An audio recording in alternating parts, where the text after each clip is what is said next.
My first, I remember my first role that I booked, Tattoo Nightmares, and the episode is Fire Crotch, and I play a tattoo artist. And then the movie that I produced, Summer with the Guys, like I went all the way from trying to figure it out to linking up with the producers of American Pie and producing my first film, Summer with the Guys, which is four college football players. They lose their scholarships, meet a female pimp, and she puts them to work.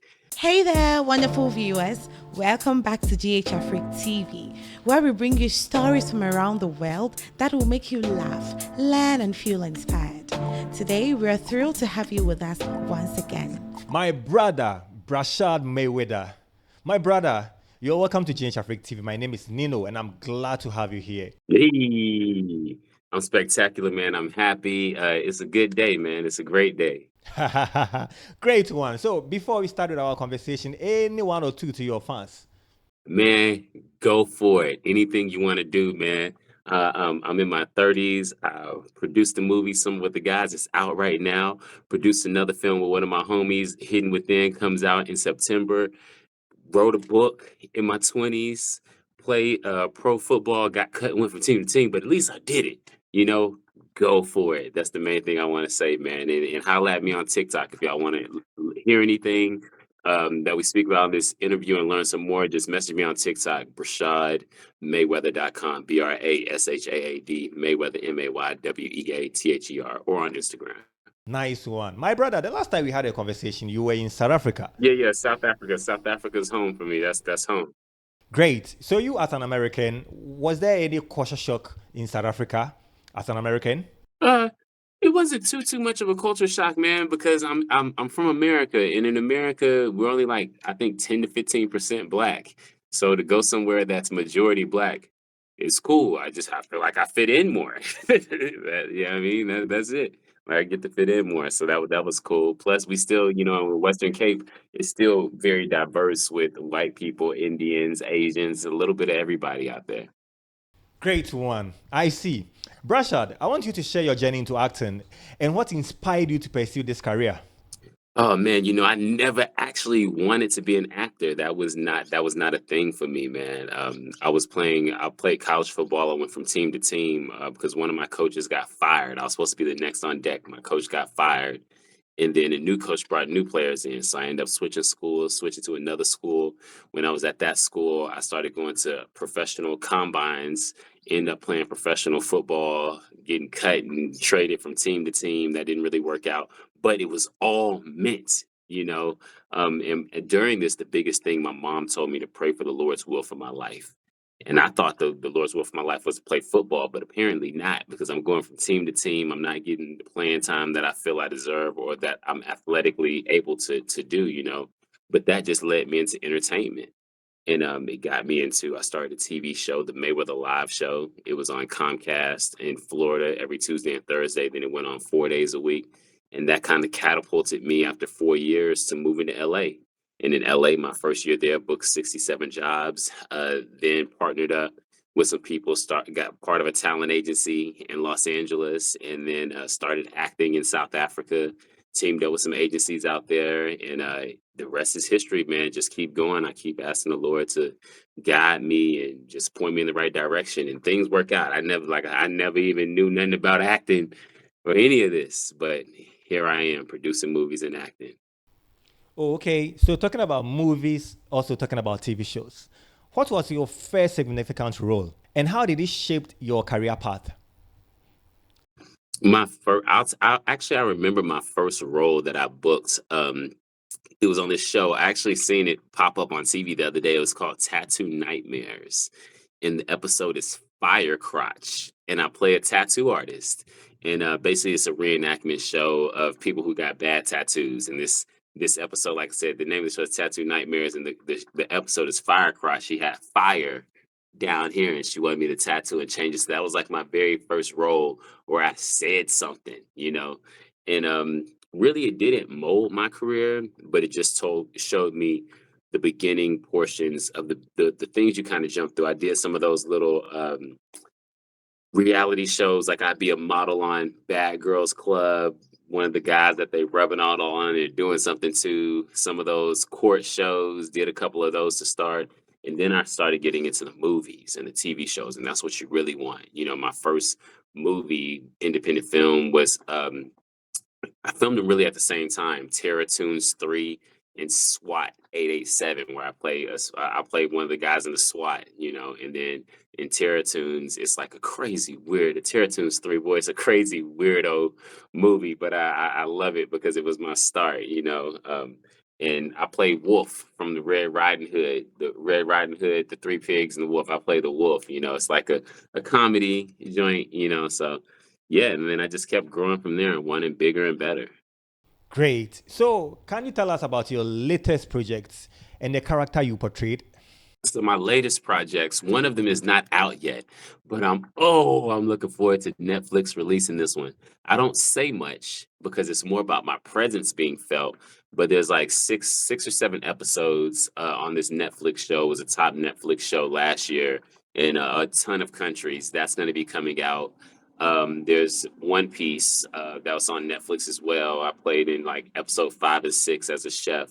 And then the movie that I produced, Summer with the Guys, like I went all the way from trying to figure it out to linking up with the producers of American Pie and producing my first film, Summer with the Guys, which is 4 college football players. They lose their scholarships, meet a female pimp, and she puts them to work. So that's like it's a comedy with a bunch of drama.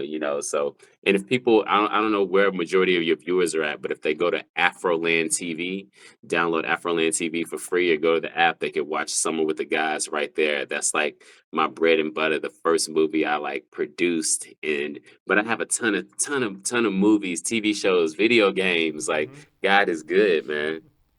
All the time, bro. So, talking about your role, what drew you into this particular role? And what challenges did you face while preparing for it? I want us to talk about Summer with the Guys. So some with the guys, it's a loosely based on real life. So 4 college football players lose their scholarship and they lose their scholarship because turn this alarm off. That 4 college football players lose their scholarship and they lose their scholarship because a new coach comes in. So that's what really happened to me. But I didn't lose my scholarship, but my friends lost a scholarship. And in that summer, we all really did move to Florida, to work and save up money. So I kind of used that, and we like to dance and everything, but we were never strippers. So in that movie, we kind of become these escort type guys. So that was like I kind of threw that in there for a little excitement. But the biggest challenge was doing dance choreography. That wasn't even acting. When we I don't know if you got to watch the movie, man, but when we going through doing these moves, trying to figure out how to dance, that's real. Muscular, fit, men, we don't always know how to do all these moves and high and we just it's not we can groove, but choreography, different level. Talking about choreography, you are a producer and also an actor. So, how do you approach getting into character for a role, especially those that are complex and demanding? Honestly, I have to build the world. It's not so much about like I can read the script and I can read the description, but when the role is mine, whenever you actually book something, that means they like the world you created to be this character. So for me, I just immerse myself more into that world of what are my motivations? Why am I doing what I'm doing? What is my history? And nobody knows these things, but it's something I embed in myself so that I can stay in character and always know where I'm going and what I'm doing. So that's very important. And that's a step early on in acting. I didn't know, I was just trying to learn the script. Like, oh, he's a bad boy. All right, I need to be tough, but that's like so surface level. Now if I see they say he's a bad boy, well, why am I a bad boy? What happened in my childhood? Do I have a mom? Have I been to jail? What do I do for work? Am I a drug dealer? What is it? All these layers that they may not even tell me, that they don't tell me, but I create that to get more into the character. Oh, okay. So, on to your next project in Africa. So, how was the feeling? How was the experience? How was the excitement in working in Africa compared to other continents or working in South Africa? How was the experience? How was the feeling? Um, Man, like I'm not gonna lie, I love working in South Africa. Like I love it. It was world class, man. So I did this one movie, Deep Blue Sea 3, when I did Deep Blue Sea 3 with Warner Brothers, I had a nice plush big trailer. They picked me up in a Mercedes van to go to a wardrobe. They picked me up in a Mercedes van to take me to set. Now, in LA, you'd have to be a star already for that. I'm working in the United States, but respectfully, I'm not a Kevin Hart of The Rock right now, but I'm grinding. So South Africa is really a place that they treat you good, man. They make sure you're happy, and they treat the actors amazing, especially it's amazing that there's so many international projects there because that's mainly what I work on. So it's world class. Talking about world class, you need to also visit Ghana very, very soon for a Hey, project. soon, man. My mom and my mom, not my mom, my little sister, she went to Ghana and she loved it, So I'm looking forward to going to Ghana. I hear Ghana's like the party place of Africa. And then one of my homegirls in LA, she always goes to Ghana for these fitness and dance competitions. And I promise she just goes for the guys because she be always around all these buff guys in Ghana. So shout out to her. Great one. So shout outs to everyone in Ghana. Shout outs to everyone in Africa. So tell me, in South Africa, how did you find the culture and the people during your stay? It was cool, man. I really appreciate the fact that they were so welcoming to me. Sabonani, everybody in South Africa. Awe, I mean? Unjani, So I really appreciate the culture and the love, the comedy, the food. And, I ain't have no smoke when I was there. It's a country where it's all good. It's all love every time I pull up. Oh, okay. That's great then. So, did you get the opportunity to work with some of the actors and also some of the crew members in South Africa? Yes, I Did did. you I, have I the opportunity? a lot. Oh, it was amazing, man. I like this project that I just worked on. There was some one of the big actors, Warren. He's like one of the biggest actors in South Africa. Warren, it was amazing working with him. I don't want to butcher his last name, so I'm not gonna say it. If you know the biggest giraffe in Africa, especially South Africa, it's Warren. Then my homeboy Prince, he's a young, fit, muscular black dude. That was cool working with him. So yeah, man, it's been all love, man. No smoke, all love, all hugs, all celebrations, all let's get it. Okay. Brashaad, Mayweather, we are almost done with our conversation because of your time. But how important do you think international collaborations are in the film industry today? I think they're very important, man. Like people have no idea how important they are, especially so if you're in America, to be honest, film collaborations are not that important because this is where you're going to make most of your money. But if you're an independent producer or if you're not in America, you really need to make sure you have a great story and it's great if you can have it culturally mixed. That way, more people can relate to it. You want to have stories that really touch people across the world, and that'll help with the distribution and sales. So, it's important. Yep, that's very, very true. Brother, we will be looking at your next location in Africa. But first, how do you believe international actors and filmmakers can support and collaborate with local talents in Africa? I think the best way that local talent in Africa can connect with other local talent is simply by reaching out, man. If you have a skill, if you're a producer, writer, actor, whatever it may be, reach out to other producers, actors, models, whatever it may be, you just truly got to collaborate and get with other people and reach out and have something to offer. You can't reach out like, hey, put me on. You literally got to have to be like, hey, I'm a film producer. Do you have a script? Somebody has a script. Somebody's a producer who can finance. Boom, who can act? Hey, who has some camera equipment? So everybody really has to come together, and coming together, that's when you can make it rock.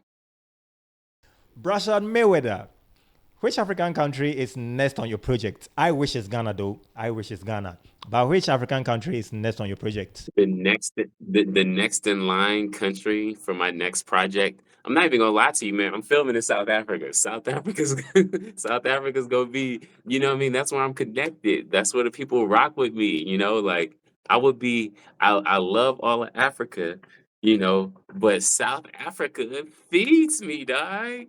Like I'm gonna go visit some places, and what I do know is I'm gonna have more people from different parts of Africa come to South Africa to be in my film to represent their country, but I'm like, I don't know a better way to put it, man. I'm like, I'm American South African, and South Africa is like my home, dog. That's how I get my bills paid. That's who rocks with me.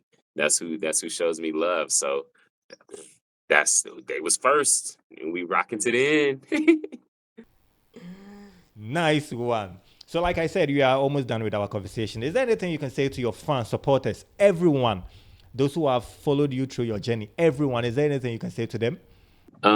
Yeah, man, I appreciate what I would say to my fans who've been here for my journey. And man, my journey has been long. It started in Tallahassee, Florida, in college, and then it went all the way to LA.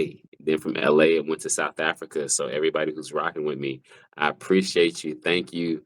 I'm working to make everybody proud, man. Like they could be like, yo, I know Brashaad. Like I used to be in his lives. Like I watched his movies, like I just want to make them proud, man. That's it. I just want to make everybody proud. Brashaad, like I said, I wish one day you could have one or two of your projects in Ghana. No problem. Hey, you putting on for Ghana. This is my second interview in Ghana, so I appreciate it. Ghana, y'all on deck. South Africa holds the crown, but Ghana, what's up? Wow. So, any shout outs to family, friends, and also fans? Any shout outs? Sabunani, Unjani, Awe.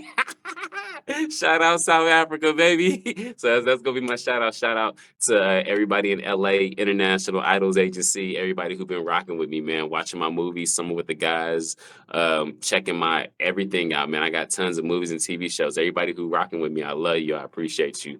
And I wouldn't be getting interviewed and be so busy if it wasn't for the fans and for the people rocking with me.